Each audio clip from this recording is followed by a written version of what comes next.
मेरे प्यारे देशवासियों, आज हम सब 80वां स्वतंत्रता दिवस मना रहे हैं। आज हर दिलों की धड़कन वंदे मातरम के नाद से गूंज रही है।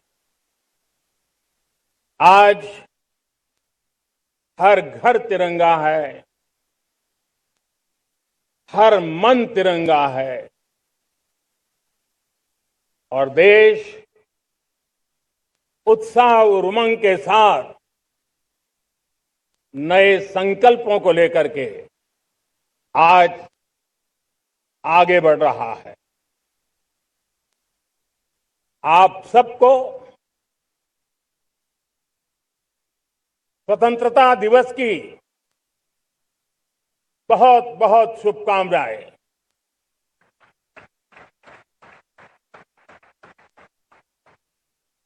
देश आज उन महान सपूतों का पुण्य स्मरण करती है जिन्होंने देश की आजादी के लिए त्याग बलिदान की पराकाष्ठा की। अपने तप, त्याग और बलिदान से आजादी के एकमात्र लक्ष्य को लेकर के अपनी पूरी जिंदगी खपा दी। पूज्य बापू समेत सभी स्वातंत्र सेनानियों को बलिदान की महान परंपरा जगाने वाले महान क्रांतिकारियों को आज मैं श्रद्धापूर्वक नमन करता हूं।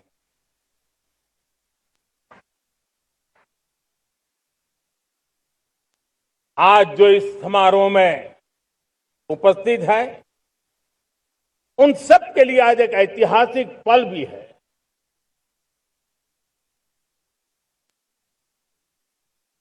आजादी के बाद 15 अगस्त को लाल किले पर पहली बार वंदे मातरम गूंज रहा है।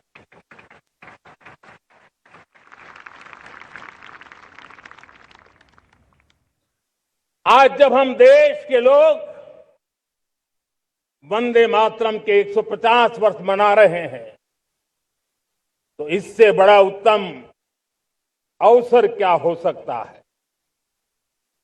मेरे प्यारे देशवासियों, पिछले दिनों देश के कुछ हिस्सों में बाढ़ का प्रकोप रहा, भूस्खलन का प्रकोप रहा, अनेक परिवार प्रभावित हुए। उनके दुख दर्द को हम भली भांति अनुभव करते हैं। पीड़ित परिवारों को मैं विश्वास दिलाता हूं कि हम और पूरा देश उनके साथ खड़े हैं। मेरे प्यारे देशवासियों, कोई भी राष्ट्र तब महान बनता है, तब अपनी सिद्धियों को प्राप्त करता है, जब अपने सपनों, अपने संकल्पों और अपने सामर्थ्य के दम पर आगे बढ़ता है। मेरे देशवासियों, अब छोटे सपनों से चलने वाला नहीं।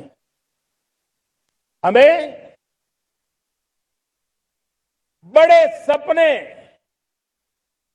क्योंकि बड़े सपने हमारी सोच को भी विस्तार देते हैं, हमारी सोच की क्षितिज को विस्तृत करते हैं। हमारे संकल्प दृढ़ होने चाहिए, जब संकल्प दृढ़ होता है तो कठिनाइयों से, आपदाओं के बीच से रास्ते निकालने का सामर्थ्य अपने आप उभर करके आता है। और मेरे प्यारे देशवासियों, हमारे संकल्प भी ऊंचे होने चाहिए, क्योंकि जब सपने ऊंचे होते हैं, संकल्प ऊंचे होते हैं, तो हमारे सामर्थ्य की ऊंचाई भी बढ़ती है, हमारे प्रयासों की ऊंचाई भी बढ़ती है, और तब जाकर के हम सपनों को साकार कर सकते हैं। मेरे प्यारे देशवासियों, आज भारत ने भी एक बहुत बड़ा सपना देखा है, दृढ़ संकल्प के साथ देखा है। नई ऊंचाइयों को छूने के लिए देखा है, और वो सपना है जब आजादी के 100 साल होंगे, 2047 में हम विकसित भारत बना के रहेंगे। 140 करोड़ देशवासियों के पुरुषार्थ से इस लक्ष्य को हमें हासिल करना है। और जब दुनिया की सबसे बड़ी आबादी वाला देश विकसित होने का संकल्प लेता है, तो ये दुनिया की नजरों में भी हमारे साहस का परिचायक बन जाता है। दुनिया हमारी तरफ देखने का नजरिया बदलने के लिए मजबूर हो जाती है। प्यारे देशवासियों, और मैं ऐसे ही नहीं कह रहा हूं, पिछले 12 वर्ष में देश के कोटि कोटि नागरिकों ने, दलित हो, पीड़ित हो, वंचित हो, आदिवासी हो, गांव में रहने वाला हो, शहर में रहने वाला हो, गरीब हो, मध्यम वर्ग का हो, युवा हो, बुजुर्ग हो, नारी हो, पुरुष हो, उत्तर हो, दक्षिण हो, पूर्व हो, पश्चिम हो, हर किसी ने पिछले 12 साल में एक संकल्प के साथ, समर्पण के साथ देश को नई ऊंचाइयों पर ले जाने में हर प्रकार से प्रयास किया है। मैं उनके इस प्रयासों का आदरपूर्वक स्वीकार करता, और उसी का परिणाम है कि इतने कम समय में 25 करोड़ देशवासी गरीबी को परास्त करके गरीबी से बाहर निकले हैं। इन्हीं देशवासियों का प्रयास का परिणाम है कि हम कभी फ्रेजाइल 5 में गिरे जाते थे। 12 साल के भीतर भीतर हम एक मेजर इकोनॉमी में फास्टेस्ट ग्रोइंग इकोनॉमी बन गए हैं। साथियों, देश आजाद हुआ, बहुत सारे सपने लेकर के आजाद हुआ, लेकिन हम गति नहीं पकड़ पाए, रफ्तार नहीं पकड़ पाए। होती है, चलती है, अरे हो जाएगा, देखा जाएगा, उसी में खोए रहे। 2014 तक आते आते तो पूरे विश्व ने हमें फ्रेजाइल 5 के उस में डंप कर दिया था। ऐसे समय पिछले 12 साल में भारत ने एक नई रफ्तार पकड़ी, तेज गति से हम आगे बढ़ रहे हैं, और देशवासियों का संकल्प है कि अब 140 करोड़ देशवासियों के संकल्प को, सामर्थ्य को रोकना नामुमकिन है।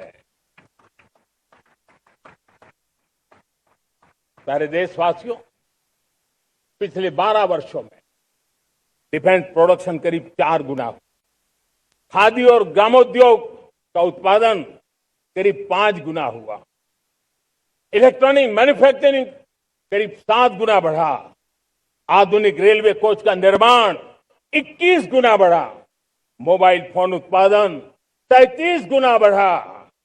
इतना ही नहीं, आधुनिक युग को देकर के भी डिजिटल और इनोवेशन की दुनिया में भी हमने अपना परचम लहराया। इंटरनेट यूजर, इंटरनेट कंज्यूमर करीब करीब 4 गुना बढ़े। पेटेंट ग्रांट होने की संख्या 4 गुना बढ़ी। डिजिटल ट्रांजैक्शन 100 गुना बढ़े। सामान्य मानवीय की सुविधाओं की तरफ भी हमने उतना ही गंभीरता से काम किया। हर साल औसतन 15 गुना ज्यादा तेजी से हमने नल से जल कनेक्शन दिए। हर साल औसतन 6 गुनी ज्यादा रफ्तार से लोगों को गैस कनेक्शन दिए। हर साल 4 गुनी रफ्तार से गरीबों के लिए टॉयलेट बनाने का काम किया। हर साल 3 गुना ज्यादा तेजी से गरीबों को घर देने का काम किया। देश ने गवर्नेंस में भी बहुत बदलाव लाया। हजारों की संख्या में कंप्लायंसेस खत्म किए। सैकड़ों की तादाद में पुराने कानून खत्म किए। पिछली शताब्दी के कानूनों से 21वीं शताब्दी की मार्च नहीं हो सकती। हमने आधुनिक इंफ्रास्ट्रक्चर के लिए मेट्रो का विस्तार किया। हमने पब्लिक ट्रांसपोर्ट को ताकत दी। जिस स्पीड से काम, जिस स्केल पर काम किया, ये सब, ये रफ्तार, ये विस्तार, ये अचीवमेंट आजादी के बाद पहली बार पिछले 1 दशक ने देखा है। और जब इतनी सारी सिद्धियां हमारे सामने हो, इतनी तेज गति दिखाई देती हो, देशवासियों का सामर्थ्य पल पल प्रकट होता है, तब तो 2047 में विकसित भारत बनने का संकल्प कभी भी अधूरा नहीं रह सकता है। ये सारे आंकड़े इस बात की गवाही देते हैं कि हम आगे बढ़ने वाले हैं, मेरे प्यारे देशवासियों। लेकिन उसके लिए आत्मविश्वास की जरूरत होती है, आत्मगौरव की जरूरत होती है, और साथ साथ आत्मनिर्भर भारत होना भी बहुत जरूरी होता है। और इसलिए बीते वर्षों में हमारा कन्विक्शन रहा है कि भारत को हमें अब दूसरे देशों पर निर्भर रह करके नहीं जीना चाहिए। हमें आत्मनिर्भर बनना चाहिए। दुनिया में बहुत कुछ मिलता है, सस्ता मिलता है, जल्दी मिल सकता है, लेकिन उससे हमारा सामर्थ्य तैयार नहीं होता, न हमारे सामर्थ्य की कसौटी होती है। और इसलिए हमें भी अपनी क्षमताओं को बढ़ाना है। अपने हितों की सुरक्षा हमें खुद को करनी है। और इसलिए आत्मनिर्भर भारत का संकल्प बहुत दृढ़ता के साथ हम लेकर के आगे बढ़ रहे हैं। मेक इन इंडिया, स्वदेशी, वोकल फॉर लोकल, इन सारे क्षेत्रों में आज हर भारतीय का मन जुड़ रहा है। मेरे प्यारे देशवासियों, मैं आपको एक उदाहरण देता हूं सेमीकंडक्टर का। देश आजाद होने के बाद विश्व में तो सेमीकंडक्टर की चर्चा हो चुकी थी, हमारे यहां भी बातें होती थी, लेकिन सेमीकंडक्टर का कोई बड़ा प्लान हम आगे नहीं बढ़ा पाए। और आज स्थिति क्या है? आज की डिजिटल दुनिया में, आज की टेक्नोलॉजी में चिप का महात्म्य हम समझते हैं। कोई भी इलेक्ट्रॉनिक गुड्स होगा, हमारे मेडिकल इक्विपमेंट होंगे, हमारे ट्रांसपोर्ट के रास्ते होंगे, हर किसी में चिप अनिवार्य है। और इस चिप के बिना दुनिया थम जाए ऐसी स्थिति पैदा हो। और इसलिए भारत ने आत्मनिर्भर होने की दिशा में अपना सेमीकंडक्टर प्लांट, बड़ा सेमीकंडक्टर प्लांट, 3 सेमीकंडक्टर प्लांट शुरू हो चुके हैं। और मुझे बताया गया है कि वहां जो प्रोडक्शन हो रहा है वो एक्सपोर्ट होना शुरू हो चुका है। और मैं देशवासियों को कहना चाहता हूं, आने वाले 7-8 वर्ष में और 5, 7 या 8 सेमीकंडक्टर प्लांट बहुत ही जल्द शुरू होने वाले। ये आत्मनिर्भर भारत हमें विकसित भारत की दिशा में जाने का महामार्ग देता। मेरे प्यारे देशवासियों, वैसे ही एक चर्चा क्रिटिकल मिनरल की हो रही है। पूरी टेक्नोलॉजी क्रिटिकल मिनरल पर निर्भर है। भारत इसमें भी अपने आप को सुरक्षित करने में जुटा हुआ है। क्रिटिकल मिनरल का लक्ष्य साझा किया जाए। नेशनल क्रिटिकल मिनरल ये हमने लॉन्च किया। बजट में क्रिटिकल मिनरल कॉरिडोर की हमने घोषणा की है। कई देशों के साथ एग्रीमेंट हो रहे हैं। विश्व के कई देश अब इस क्रिटिकल मिनरल के विषय में भारत के पर भरोसा करने लगे हैं। मेरे प्यारे देशवासियों, जैसे सेमीकंडक्टर की बात हो, क्रिटिकल मिनरल की बात हो, वैसे ही जिस टेक्नोलॉजी की दिशा में हम जा रहे हैं, दुनिया जा रही है, उसमें एनर्जी का महत्व और बढ़ता चला जा रहा है। अब एनर्जी के बिना भी नई दुनिया को चलाना मुश्किल है और इसलिए हमें चिप हो, एआई हो, डेटा सेंटर हो, हमें बहुत बड़ी मात्रा में बिजली की जरूरत होगी। एनर्जी सिक्योरिटी ये हमारे समय की मांग है और इसलिए हमने पहले से ही उस दिशा में एक के बाद एक मजबूत कदम उठाए हैं। एनर्जी सिक्योरिटी का एक बड़ा माध्यम है परमाणु ऊर्जा, न्यूक्लियर एनर्जी। हमने पार्लियामेंट में शांति एक्ट पास कर करके एक नए लक्ष्य तरफ जाने का रास्ता तय कर लिया है। 2047 तक हम 100 गीगावाट न्यूक्लियर पावर का लक्ष्य लेकर के चल रहे हैं। इसी एक दशक में हम 5 नए न्यूक्लियर रिएक्टर शुरू करने का लक्ष्य लेकर के चल रहे हैं। इस वर्ष भारत ने फास्ट ब्रीडर न्यूक्लियर टेक्नोलॉजी में महारत हासिल करके एक अहम पड़ाव पार किया है और उसके कारण परमाणु ईंधन में आत्मनिर्भर बनने की दिशा में हमें एक बहुत बड़ा सफलता का कदम हमने रखा है। मेरे प्यारे देशवासियों, कई बार संसाधनों की कमी के कारण देश रुकता नहीं है, लेकिन रुकने का कारण सोच की सीमाएं होती हैं। जब सोच बंध जाती है, सीमाओं में सड़ने लग जाती है, तब हम अपने सामर्थ्य को भी पहचान नहीं पाते हैं। देश को आज कच्चे तेल पर निर्भर रहना पड़ रहा है और हमारी गलत सोच के कारण है।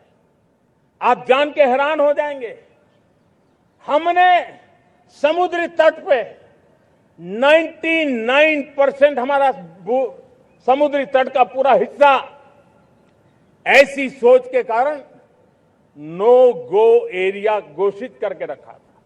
हमने ही समंदर के अंदर जाकर के एक्सप्लोरेशन न करने का निर्णय कर लिया था। ये सोच का दारिद्र्य था। हमने फैसला किया ये नहीं चल सकता। हमने उस 99% को, जो कभी नो गो एरिया हुआ करते थे, हमने उसको गो अहेड एरिया के रूप में खुला कर दिया है और अब हम समुद्र के भीतर भी एक्सप्लोरेशन करने की और नए नए भंडार खोजने की दिशा में हम प्रवृत्त हैं, हम प्रयास कर रहे हैं। हमने पिछले वर्ष उसी दिशा में एक महत्वपूर्ण कदम रखते हुए समुद्र मंथन की घोषणा की थी और पिछले दिनों हमने 85,000 करोड़ रुपए इस काम के लिए आवंटित करके काम को गति देने का निर्णय कर लिया है। मेरे प्यारे देशवासियों, एनर्जी सिक्योरिटी, इसका मैंने कहा कि हमें ऑल्टरनेट स्रोतों की तरफ भी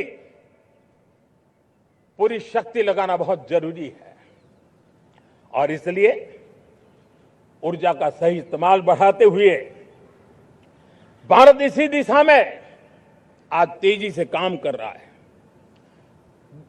2014 से पहले, मतलब आज से 12 साल पहले, हमारे देश में सिर्फ 70 शहरों में पाइप से गैस की व्यवस्था थी, पाइप से गैस डिस्ट्रीब्यूशन होता था। 12 साल में इन 70 शहरों को हमने 700 शहरों तक पहुंचा दिया है। ये होती है रफ्तार, ये होता है विस्तार। 2014 के पहले मुश्किल से 20-22 लाख घरों में पाइप से गैस पहुंचता था। आज 1.25 करोड़ घरों में पाइप से गैस पहुंचाने का काम हो रहा है। 12 वर्ष पहले देश में सोलर एनर्जी की कैपेसिटी सिर्फ 2 गीगावाट थी। 2 गीगावाट, आज 160 गीगावाट हमने प्राप्त किया है लक्ष्य। मेरे प्यारे देशवासियों, मैं एक और जानकारी देता। हमने इसका लाभ देश के मध्यम वर्ग को, सामान्य परिवार को मिले, इस तरफ भी उतना ही ध्यान केंद्रित किया। हमने पीएम सूर्यघर मुफ्त बिजली योजना चालू की और आज मुझे संतोष है कि इतने कम समय में 50 लाख घरों का सोलर एनर्जी का काम हम आंकड़ा पार कर चुके हैं। तेजी से चल रहा है और उसके कारण हजारों घरों का बिजली बिल 0 हो गया है। हजारों घर अपनी बिजली का उपयोग करने से अतिरिक्त बिजली आज बेच करके कमाई कर रहे हैं। हर परिवार को हम इस काम के लिए 80,000 रुपया सरकार की तरफ से एक एक परिवार को मदद दी जा रही है, तब जाकर के हम इस काम को पूरा कर रहे हैं। मेरे प्यारे देशवासियों, आपको जानकर के हैरानी होगी, ये जो हमारी रेलवे है उसका इलेक्ट्रिफिकेशन का काम हमारे देश में 1925 में शुरू हुआ था। 1925 में इलेक्ट्रिफिकेशन का काम शुरू हुआ, लेकिन 90 साल में 1925 से लेकर के 90 साल में सिर्फ 30% रेल का इलेक्ट्रिफिकेशन हुआ था। यानी 90 साल में 30%। हमारी रफ्तार देखिए, लक्ष्य को पाने के लिए हमारी दौड़ देख लीजिए। हमने एक दशक के अंदर 100% काम पूरा कर दिया। 90 साल में 30%, 10 साल में 70%। ये होता है काम। और इसके कारण डीजल जो हमें बाहर से लाना पड़ता है उसकी बचत हुई। बिजली से हमारी ट्रेनें चली, पर्यावरण को फायदा होने लगा। मेरे प्यारे देशवासियों, हम यहां से नहीं रुके हैं। हम दुनिया के अंदर पीछे रहना नहीं चाहते। पिछले दिनों आपने खबर सुनी होगी, भारत ने ईंधन का नया क्षेत्र को भी छू लिया है। देश ने पहली हाइड्रोजन से चलने वाली ट्रेन शुरू कर दी है और मुझे खुशी है, ये सबसे लंबी ट्रेन है और सबसे ताकतवर ट्रेन है और दुनिया में हाइड्रोजन ट्रेन के क्षेत्र में भी भारत ने अपना झंडा गाड़ दिया है। प्यारे देशवासियों, पिछले 10-12 साल हम लगातार 2047 के लक्ष्य को पाने के लिए दौड़ रहे हैं, एक के बाद एक सोपान सिद्ध कर रहे हैं। हमने सोचा भी नहीं था कि हमें इसमें भी कुछ मुसीबतों का झेलना पड़ेगा। पिछले 10-12 वर्ष में कितने संकटों का सामना करना पड़ा। कोरोना जैसी वैश्विक महामारी ने पूरी दुनिया को चिंता में डाल दिया था। सारी व्यवस्थाएं चरमरा गई थी। कोरोना से बाहर निकले, युद्ध की विभीषा की खबरें आने लगी। कहीं यूक्रेन तो कहीं पश्चिम एशिया, हर जगह पे तनाव का माहौल। और पता नहीं भविष्यवेत्ताओं ने तो न जाने क्या क्या घोषणाएं कर दी थी। देश को डराना, देश को भयभीत रखना, देश को चिंतित रखना, इसी में कुछ लोगों को आनंद आता है। वैक्सीन नहीं मिलेगी, कोविड में लोग बचेंगे नहीं, कुछ भी नहीं होने वाला। वेस्ट एशिया का क्राइसिस आया, पेट्रोल पंप पे पेट्रोल नहीं मिलेगा, गैस नहीं मिलेगा, डीजल नहीं मिलेगा, फर्टिलाइजर नहीं मिलेगा। सारी दुनिया भर की अफवाहें फैला करके भारत के लोगों को भयभीत करने का, डराने का, चिंता के अंदर डुबो देने का कुछ लोगों को आनंद आ रहा था। लेकिन देश ने देख लिया कि पिछले 10-12 साल की सुविचारित योजनाएं रंग ला रही है और हम इतने बड़े संकट के बावजूद भी नागरिक देवो भव के मंत्र को लेकर के जीते हुए भारत ने जो तैयारियां की थी, एक के बाद एक कदम उठाया था। सोचा नहीं था कि संकट आएगा, लेकिन उस संकट के समय में ये सारी चीजें काम आ गई और आज देश में गैस भी है, पेट्रोल भी है, यूरिया भी है। हम अपनी ताकत के ऊपर खड़े हो रहे, चल रहे। मेरे प्यारे देशवासियों, दुनिया के इन संकटों का प्रभाव हर किसी पर हुआ, हम भी अछूते नहीं है। यूरिया के दाम दुनिया में 3,000 रुपया पहुंच गए एक बोरी का। आज भी हम मेरे देश के किसानों को वो बोझ सहने के लिए मजबूर नहीं कर रहे। सरकार अपने कंधों पर वो बोझ उठा रहा है और दुनिया से जो 3,000 रुपया में यूरिया का बोरा हमें मिलता है, वो हमारे किसानों को हम सिर्फ 300 रुपये में दे पाते हैं। इतना ही नहीं, डीएपी आज दुनिया में बाजार 5,000 पहुंच चुका है, लेकिन मेरे देश के किसानों को दिक्कत ना हो, इसलिए 1,350 रुपये में आज भी डीएपी देने का काम हम कर रहे हैं। मेरे प्यारे देशवासियों, एक समय था जब मैं आत्मनिर्भरता की बात कर रहा था तो कुछ लोग एयर कंडीशन चैम्बर में बैठ करके सोचने वाले लोग हमें बता रहे थे ग्लोबलाइजेशन का क्या होगा। लेकिन दुनिया देख रही है कि पिछले एक दशक में ऐसा लग रहा है कि दुनिया ने ग्लोबलाइजेशन बोलना ही बंद कर दिया है। जहां से ग्लोबलाइजेशन की आवाज आती थी वो बंद सुनाई नहीं देती है। दुनिया का हर देश अपनी अपनी संभालों के मिजाज की तरफ गया है। लेकिन दुर्भाग्य से इस संकट के कालखंड में कुछ लोगों ने अपना रुतबा दिखाने के लिए संसाधनों को वेपनाइज करने का खेल खेला है। दुनिया अपने पास जो कुछ भी है उसको वेपनाइज करने में लगी है। संसाधनों का वेपनाइज, रिसोर्स का वेपनाइज, पेट्रोल, डीजल, फर्टिलाइजर, दवाइयां, टेक्नोलॉजी की चिप्स, इतना ही नहीं, भूभाग को भी वेपनाइज किया जा रहा है। मुझे और ऐसे समय अगर हम आत्मनिर्भरता मंत्र को लेकर 10 साल सही दिशा में न चले होते तो हम कल्पना कर सकते हैं कि ऐसी चुनौतियों का मजबूती से मुकाबला कैसे करते। और हमारी तैयारियां निरंतर बढ़ती जा रही है मेरे प्यारे देशवासियों। दूसरी तरफ आज भारत का प्रोफाइल पूरी तरफ बढ़ रहा है। आज भारत दुनिया के लिए एक स्वीकृत और सम्मानीय देश के रूप में बन रहा है।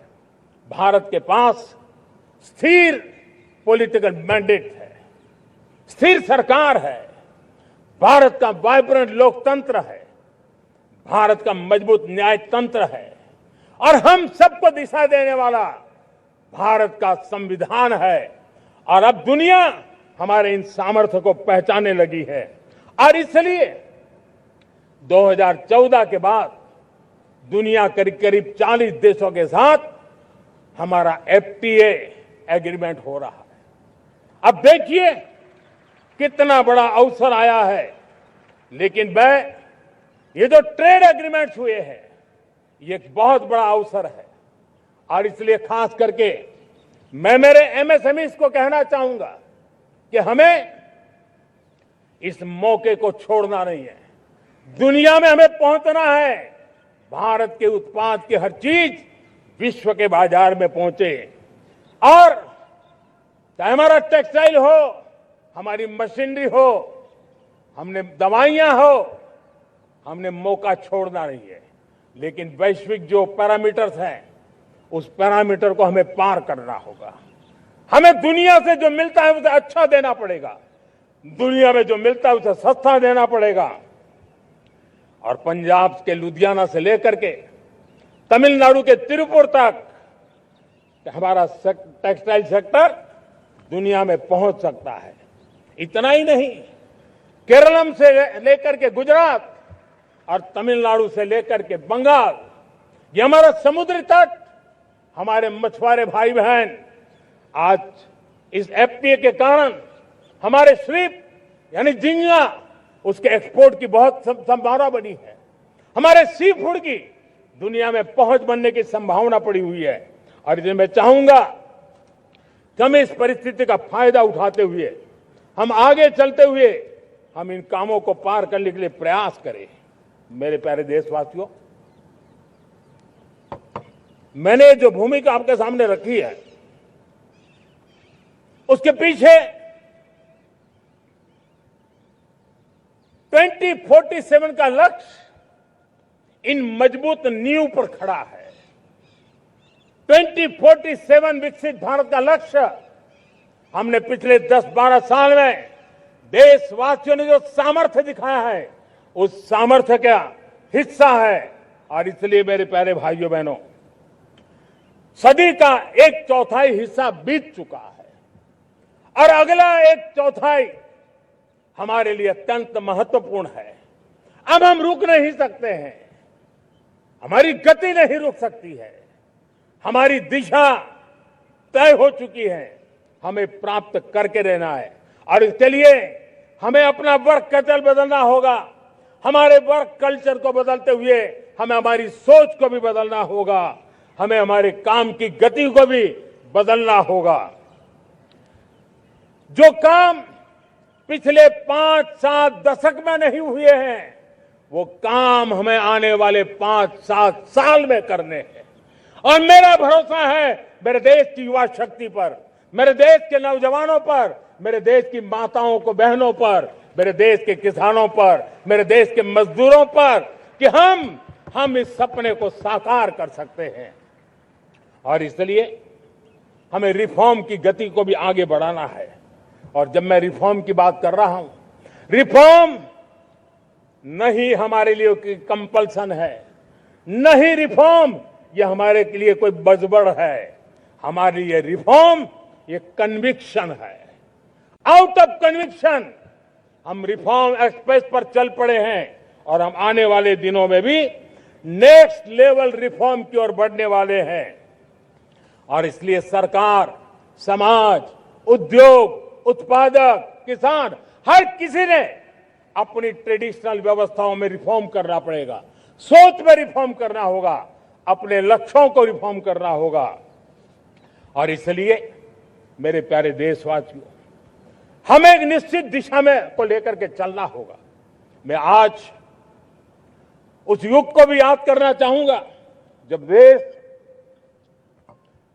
भारत का सामर्थ्य सप्त सिंधु के रूप में हम जानते थे, हम समझते थे, हम सुनते थे। अब विकसित भारत बनाने के लिए हमें नई धारा चाहिए।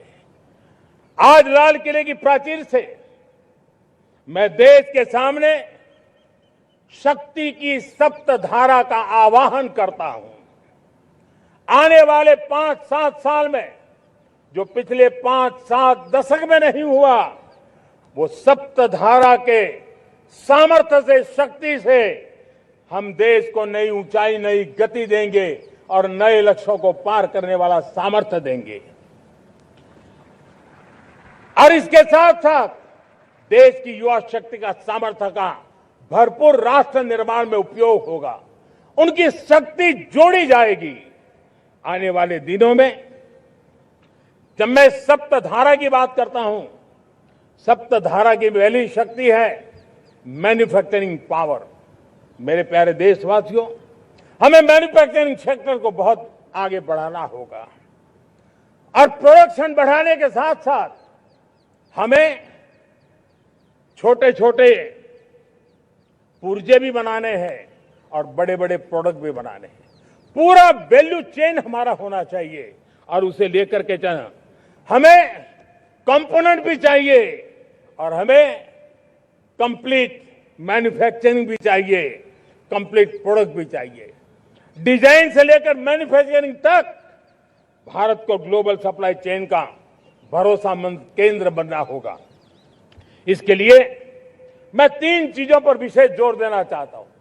मैन्युफैक्चरिंग के क्षेत्र में जो मेरे भाई बहन हैं, ये समय का ये अवसर है, इस अवसर को जाने मत दें। और इसके लिए हमें कॉस्ट, क्वालिटी और स्केल, इसके विषय में वैश्विक मानदंडों से खरा उतरना पड़ेगा। हमारी फैक्ट्रीज कॉम्पिटिटिव हो, हमारे प्रोडक्ट्स यूजर फ्रेंडली हो, हमारा पैकेजिंग दुनिया के लोगों को लुभावने वाला हो, आकर्षित करने वाला हो, हमारा जीरो डिफेक्ट प्रिसिजन मैन्युफैक्चरिंग, ये हमारी पहचान बनना चाहिए। हर मैन्युफैक्चरर, हर एंटरप्रेन्योर, हर एमएसएमई से मैं कहना चाहता हूं, ग्लोबल मार्केट में हमारी पहचान विश्वसनीयता और गुणवत्ता के आधार पर होनी चाहिए। क्वालिटी के संबंध में नो कॉम्प्रोमाइज, और इसलिए हमारा मंत्र क्वालिटी, क्वालिटी, क्वालिटी होना चाहिए। यही हमारा ग्लोबल ब्रांड वैल्यू बनेगा। मेरे प्यारे देशवासियों, इस सप्तधारा की दूसरी शक्ति है कृषि और फूड प्रोडक्शन, फूड प्रोसेसिंग। हमें इस दिशा में आगे बढ़ना होगा।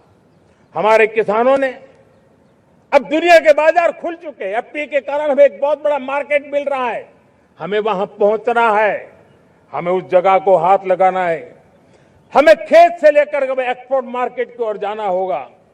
हमारे पारंपरिक खान पान हो, हमारे मिलेट्स हो, हमारे मसाला हो, हमारे फल हो, फूल हो, क्या कुछ नहीं है हमारे पास, वो ग्लोबल ब्रांड्स बनने चाहिए।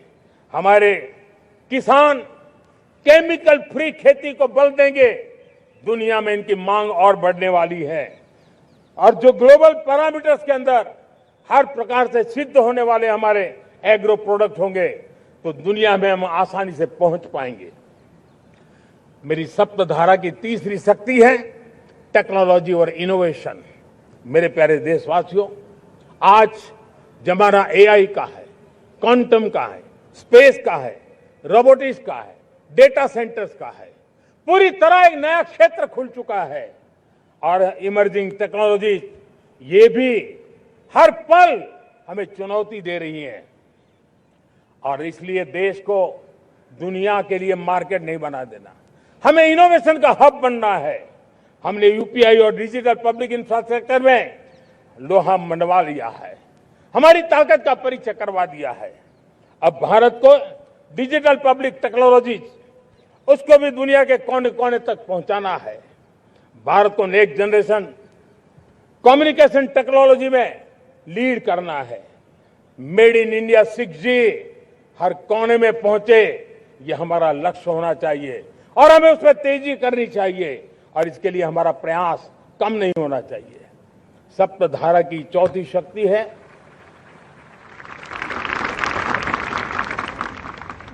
गति शक्ति। यह गति शक्ति देश के अंदर सीमलेस फास्ट कनेक्टिविटी पर हमें बल देना होगा। शहरों को हाई स्पीड रेल से हमें जोड़ना होगा। मॉडर्न हाईवे चाहिए, इनलैंड वाटरवेज चाहिए, एयरपोर्ट चाहिए, मल्टी मॉडल लॉजिस्टिक की व्यवस्था चाहिए। हमें पोर्ट्स को सिर्फ सामान उतारना चढ़ाने की जगह नहीं, दुनिया के शिप्स आकर के लंगर हो जाए इतना नहीं, हमें हमारे पोर्ट्स को पोर्ट लेड डेवलपमेंट ग्रोथ की दिशा में हमें आगे बढ़ना होगा। हमारी पांचवी शक्ति है सप्तधारा की, वो है रक्षा शक्ति। और ये रक्षा शक्ति का महत्व हर प्रकार से है। मेरे प्यारे देशवासियों, डिफेंस में आत्मनिर्भर होना अब भारत ने अनुभव कर लिया, दुनिया ने अनुभव कर लिया है, इसके बिना कोई चारा नहीं है। विश्व जब अपनी अपनी ही सोच रहा है, तब भारत विश्व के लिए बाजार बन करके नहीं रह सकता है। हमें डिफेंस के क्षेत्र में आत्मनिर्भर होना होगा। Next generation defence technology develop करके हमें ग्लोबल सप्लायर बनने की दिशा में हमें लक्ष्य लेकर के चलना है। हमें ड्रोन, काउंटर ड्रोन सिस्टम को विकसित करना होगा और हाइपरसोनिक डिफेंस टेक्नोलॉजीज, उस पर हमें लीडरशिप लेनी होगी। साथियों, साइबर सुरक्षा भी आज हर घर के लिए एक समस्या बन रही है।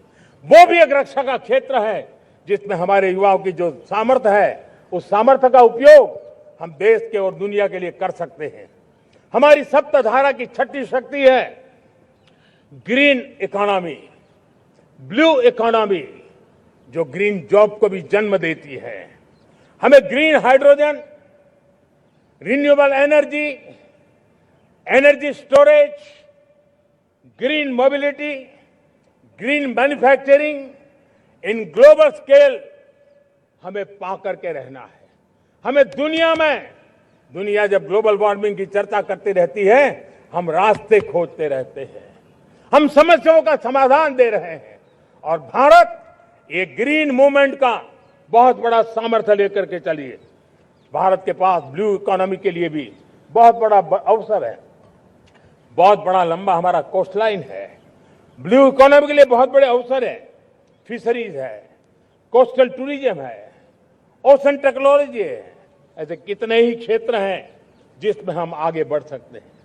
मेरे प्यारे देशवासियों, भारत सप्तधारा की जब बात करके लेकर चला है, तब हमारी सातवीं धारा है और दुनिया के लिए इसका अपना भी एक महत्व है और वो है भारत का सॉफ्ट पावर।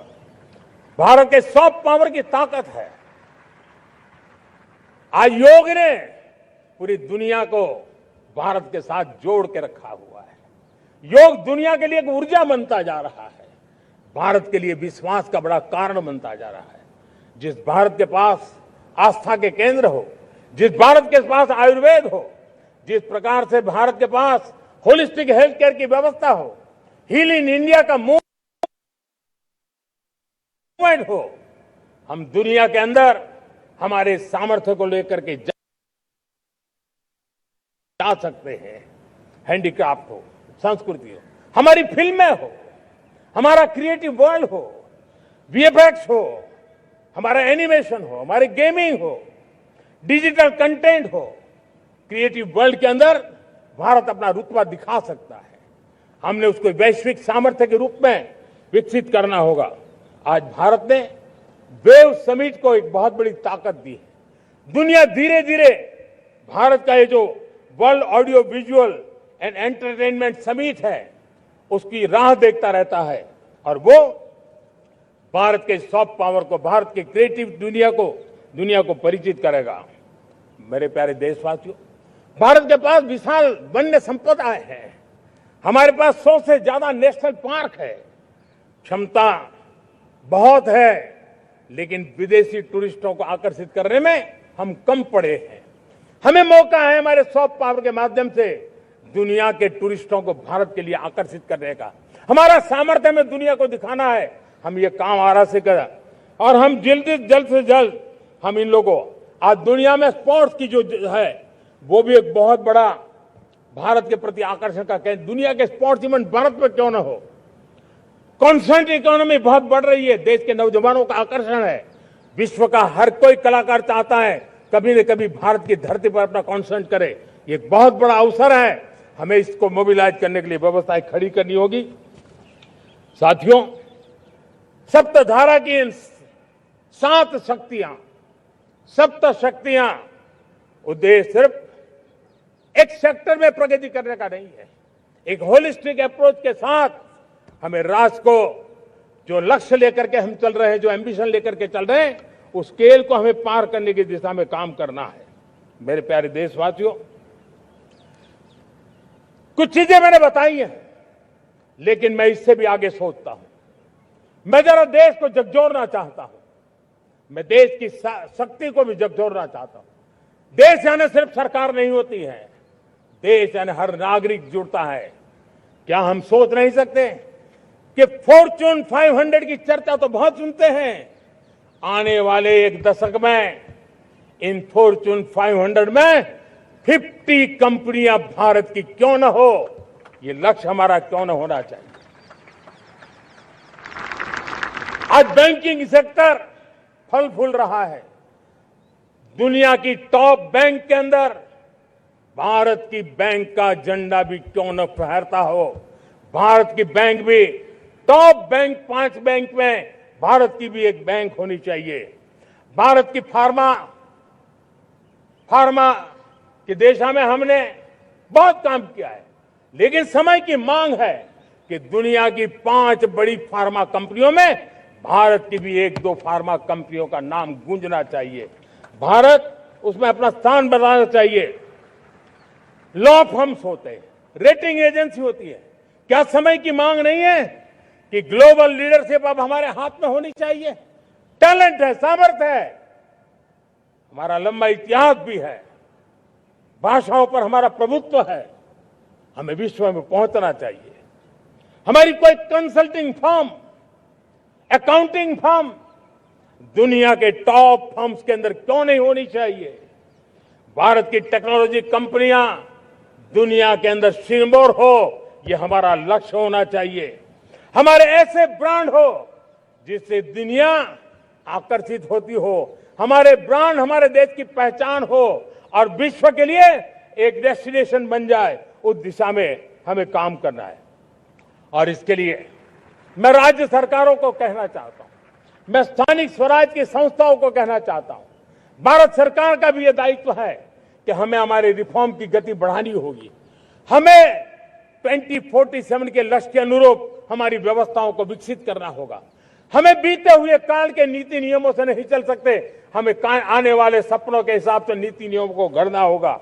और इसको अगर हम पढ़ेंगे तो मुझे पूरा विश्वास है और मैं देशवासियों को भरोसा देता हूं, इसी रास्ते मेहनत में कोई कमी न करते हुए हम विकसित भारत का सपना पार करके रहेंगे। हमें सबको मिलकर के चलना है, केंद्र सरकार हो, राज्य सरकार हो, इंडस्ट्री हो, हम सब ने मिलकर के आगे बढ़ना है। हमें रिफॉर्म्स करते रहना है, रिफॉर्म्स को आगे बढ़ाते रहना है। और मैंने पहले भी कहा था, हम रिफॉर्म कंपल्सन से नहीं, कन्विक्शन से कर रहे हैं, लक्ष्य को प्राप्त करने के लिए कर रहे हैं। मेरे प्यारे देशवासियों, जब मैं विकसित भारत की बात कर रहा हूं, देश को तेज गति से आगे बढ़ाने की बात कर रहा हूं, उसका सबसे बड़ा लाभार्थी कौन है? इन सारे प्रयासों का सबसे बड़ा साधक कौन है? अगर साधक है तो मेरे देश का युवा है, मेरे देश की युवा शक्ति है। विकसित भारत की यात्रा में युवाओं की बहुत बड़ी भूमिका है।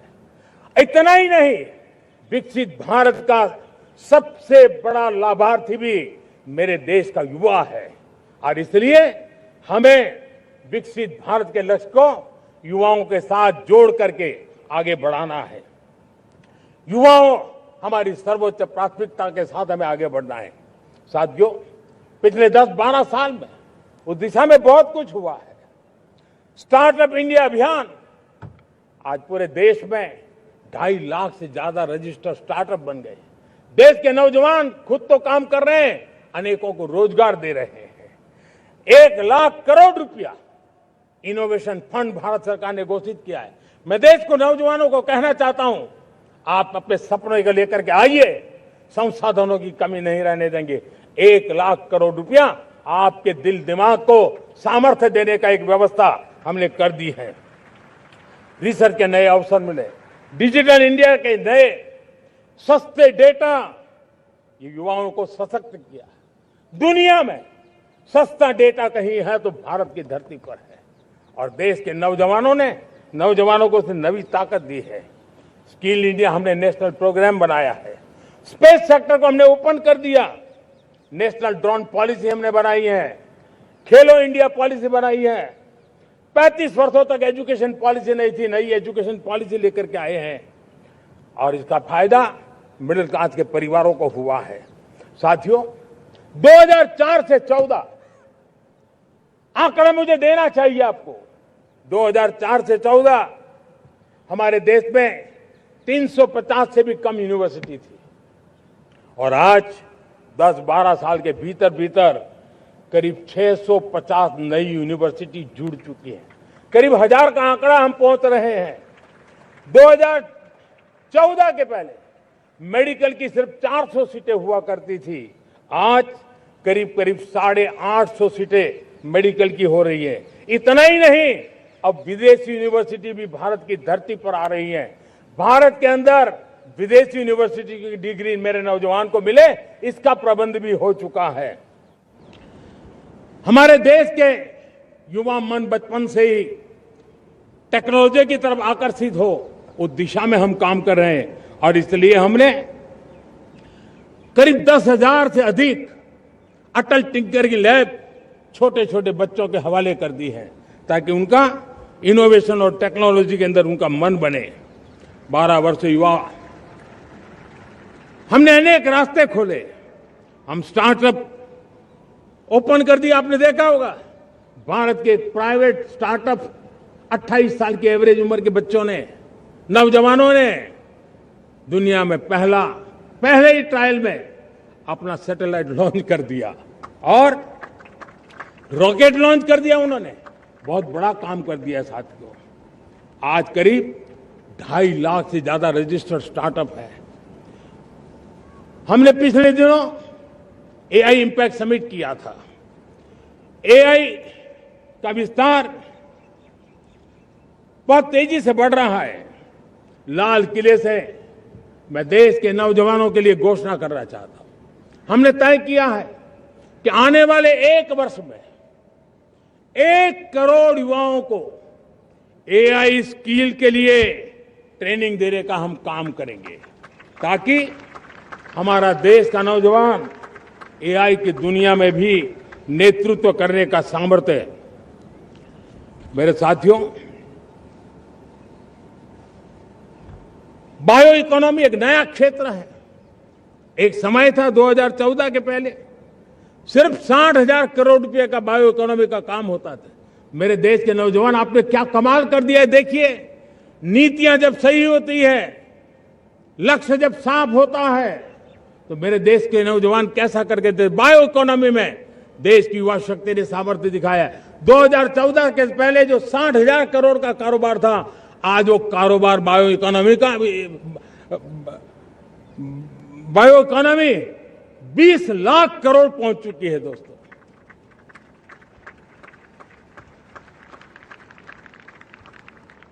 दो 2009-10 का कालखंड था, सिर्फ 25 लाख इलेक्ट्रिक व्हीकल हमारे देश में बिके थे। 1.5 लाख इलेक्ट्रिक व्हीकल बिके थे 2009-10 में। 1.5 लाख इलेक्ट्रिक व्हीकल। इस 25-26 में 25 लाख इलेक्ट्रिक व्हीकल बिके हैं।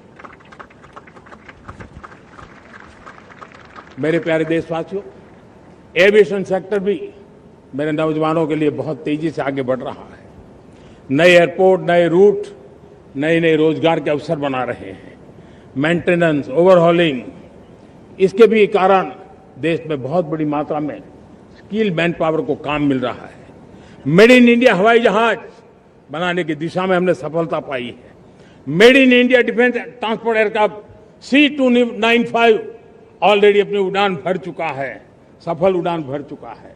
ये देश के नौजवानों के लिए, मेरे साथियों, ड्रोन ने भी बहुत बड़ा काम किया है। स्वामित्व योजना, गांव में ड्रोन से स्वामित्व योजना सफल हो रही है। करीब 3.25 करोड़ परिवारों को स्वामित्व योजना का लाभ मिला है और इसके कारण 140 लाख करोड़ रुपए जैसी संपत्ति अनलॉक हुई है, जिसके कारण बैंक से लोन मिल सकता है, लोग अपना कारोबार कर सकते हैं। मेरे प्यारे देशवासियों, हमारे मध्यम वर्गीय परिवारों के सामने एक बहुत बड़ा बोझ बन चुका है कोचिंग क्लासेस की स्पर्धा। हर माँ बाप को लग रहा है कि कोचिंग क्लास में बच्चे को नहीं भेजा तो हम प्रतिष्ठित परिवार नहीं है। इन गरीब और मिडिल क्लास परिवारों की हम चिंता करते हुए हजारों करोड़ रुपए का उनका खर्च है वो भी बचे, बेटे भी अपने आसपास रह सके, उनकी देखभाल हो सके, परिवार पर आर्थिक बोझ ना आए। और इसलिए हमने युवाओं के लिए विभिन्न परीक्षाओं की फ्री ऑनलाइन कोचिंग हमने करने का निर्णय किया है। डिजिटल पब्लिक इंफ्रास्ट्रक्चर है, हमारे पास उत्तम टैलेंट है, टीचर्स हैं, उन संसाधनों को जोड़ करके हम देश के नौजवानों को फ्री कोचिंग देने का एक पूरा नेटवर्क हम खड़ा करने वाले हैं। मेरे प्यारे देशवासियों, मैं हमेशा कहता आया हूं, जो खेले वो खिले। जब मैं खेले वो खिले की बात कर रहा हूं, तब मेरे प्यारे देशवासियों, आज भारत खेल की दुनिया में अपनी जगह बना रहा है। अब खेल के पोडियम में भारत का राष्ट्रगीत सुनाई देता है, भारत का राष्ट्रगान सुनाई देता है, भारत का तिरंगा झंडा लहराता दिखाई नजर आ रहा है। टॉप्स योजना ने बहुत बड़ी सफलता पाई है।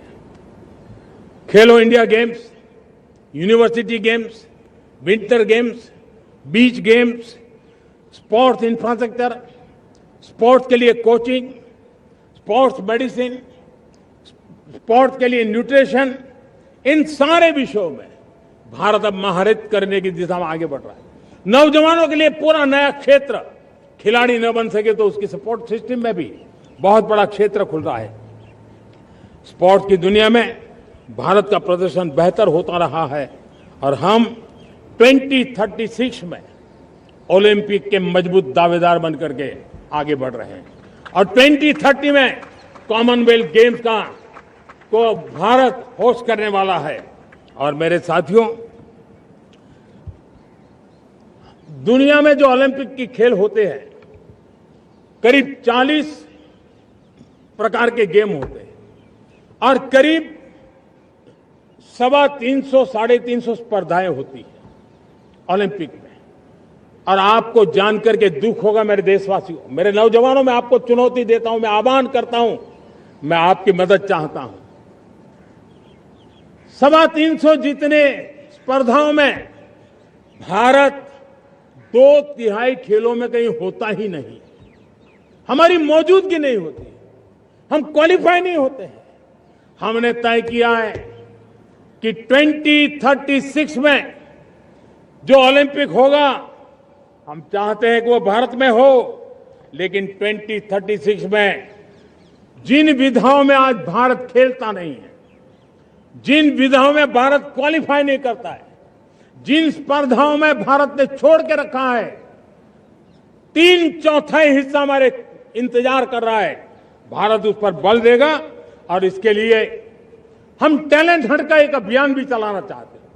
हमें अगर 2036 के लिए खिलाड़ी चाहिए तो आज जो 5 साल, 10 साल, 15 साल की उम्र के नौजवान हैं, बेटे हैं, उनके तरफ ध्यान देना होगा, उन बेटियों पर ध्यान देना होगा। और इसलिए 5 से 15 उम्र के बच्चों में खेल प्रतिभा ढूंढने के लिए गांव-गांव, शहर-शहर, स्कूल-स्कूल एक टैलेंट हंट का अभियान चलाया जाएगा। बच्चों की प्रतिभा को देखा जाएगा और फिर उनको स्पेशल ट्रेनिंग दे करके देश के लिए खेलने वाले अच्छे खिलाड़ी बनाए जाएंगे। मेरे प्यारे युवा, देश के सामने, देश के नौजवानों के सामने नशा एक बहुत बड़ा संकट बनता जा रहा है। नशा मुक्त भारत, ये हम सबका सामूहिक दायित्व होना चाहिए। हमारे उज्जवल भविष्य के लिए हमारी युवा पीढ़ी मजबूत हो, हमारा युवा सामर्थ्य हमारे देश के लिए काम आए, इसलिए नशा मुक्त भारत। पिछले दिनों माय भारत के वॉलंटियर्स ने, देश के एनजीओ ने, देश के सामाजिक सांस्कृतिक संगठनों ने, देश के आध्यात्मिक पुरुषों ने मिलकर के नशा मुक्त भारत का 100 सप्ताह का एक कार्यक्रम तय किया है। 100 सप्ताह तक एक अभियान चलने वाला है। मैं हर परिवार को कहना चाहता हूं कि आप भी इस अभियान का हिस्सा बने, आप इसके साथ जुड़िए और देश के नशा मुक्त भारत के सपने को पूरा करने के लिए आप आगे आइए। मेरे प्यारे देशवासियों, 21वीं सदी में दशकों पुरानी जो चुनौतियां हैं, उन चुनौतियों को खत्म करना बहुत अनिवार्य है। नक्सलवाद, माओवाद लाखों युवाओं के भविष्य को तबाह कर दिया। अनेक माताओं के दुधमल नौजवानों को छीन लिया, बर्बाद कर दिया, हर मां बाप के सपनों को चूर चूर कर दिया। इस नक्सलवाद ने 4 दशक तक हिंदुस्तान के बहुत बड़े हिस्से को, बहुत बड़ी आबादी को दबोच करके रखा था, बंदूक के नोक पर दबोच करके रखा था, संविधान की धज्जियां उड़ा दी थी और देश के सामान्य नागरिकों की रक्षा में 3,500 से ज्यादा हमारे पुलिस के, सुरक्षा बल के जवान शहीद हो गए। युद्ध के अंदर जितने सैनिक मरते हैं, उससे ज्यादा हमारे पुलिस जवानों को जान की बाजी लगानी पड़ी ताकि देश के सामान्य मानवी को सुरक्षा मिले। ये नक्सलवाद ने धरती को लहूलुहान कर दिया था। 2014 में आपने जब हमें मौका दिया, उसी दिन हमने संकल्प लिया था कि हम देश को नक्सलवाद से मुक्त करेंगे। और आज मुझे खुशी है कि नक्सली माओवादी हिंसा आखिरी सांस भी शायद रहने की अब तो ताकत नहीं रही है।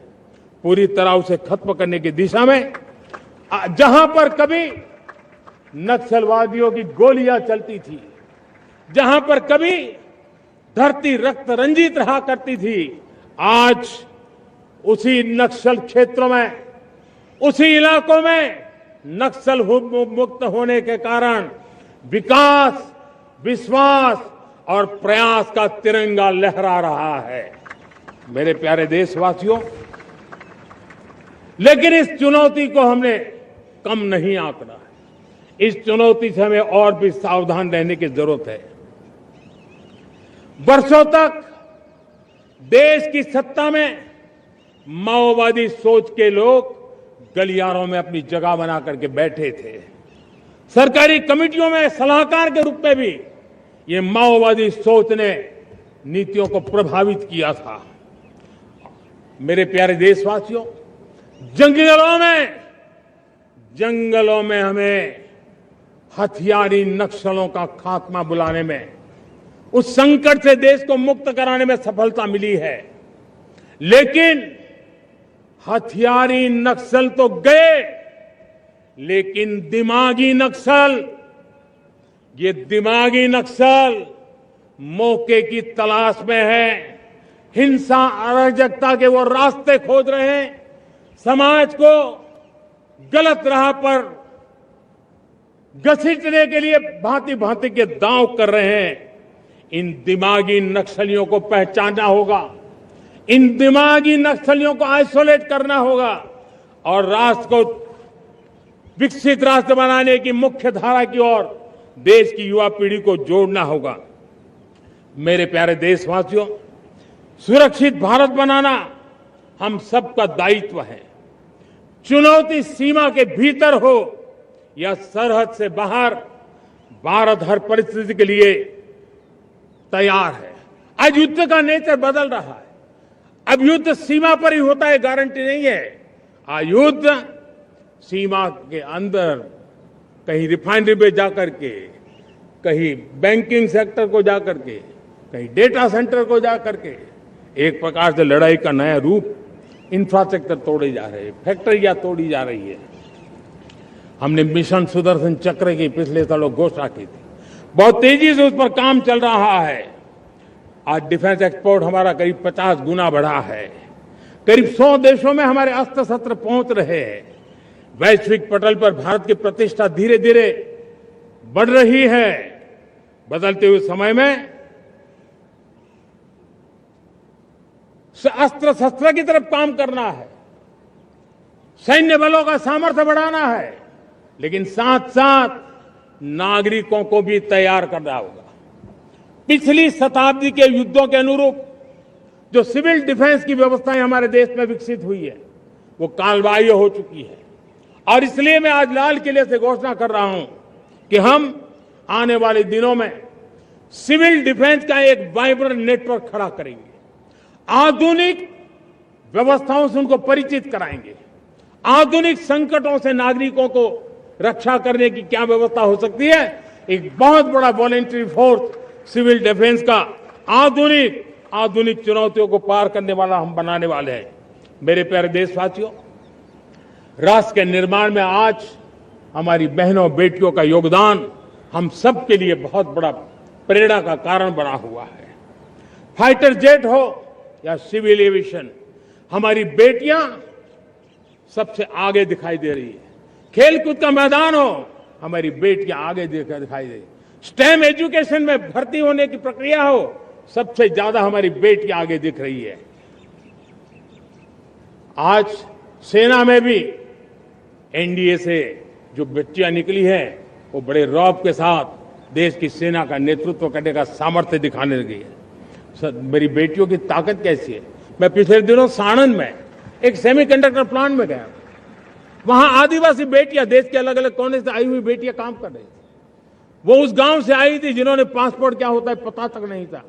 वो बेटियां विदेशों में गई, ट्रेनिंग लेकर के आई और आज चिप निर्माण का काम कर रही है और बड़े कॉन्फिडेंस, मैं जो उनका कॉन्फिडेंस देखा, मैं सचमुच में बहुत प्रभावित हुआ था।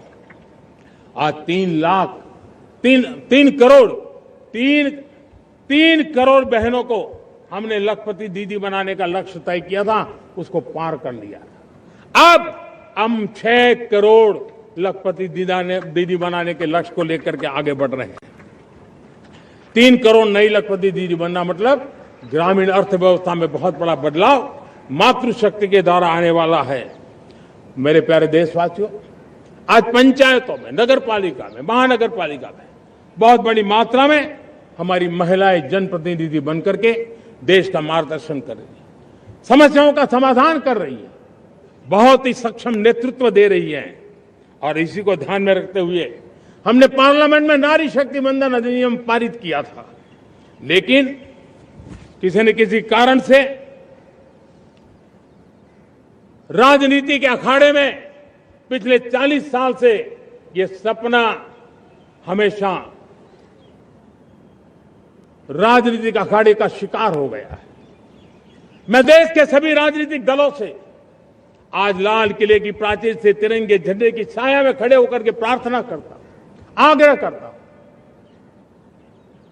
आइए उन महिलाओं के सामर्थ्य के पुजारी बनिए, उन महिलाओं के सम्मान में आगे आइए और जल्द से जल्द हमारी माताओं बहनों को 33% विधानसभा और लोकसभा में उनको प्रतिनिधित्व मिले, वे भारत की नीति घड़तर के अंदर अपना योगदान दे। समय की मांग है और मैं सभी राजनीतिक दलों से फिर से आग्रह करता हूं, आइए महिला आरक्षण लागू करके महिला सम्मान में आप भी जुड़िए, आप भी यश लीजिए, आप भी क्रेडिट लीजिए, लेकिन मेरी माताओं बहनों को हक दीजिए।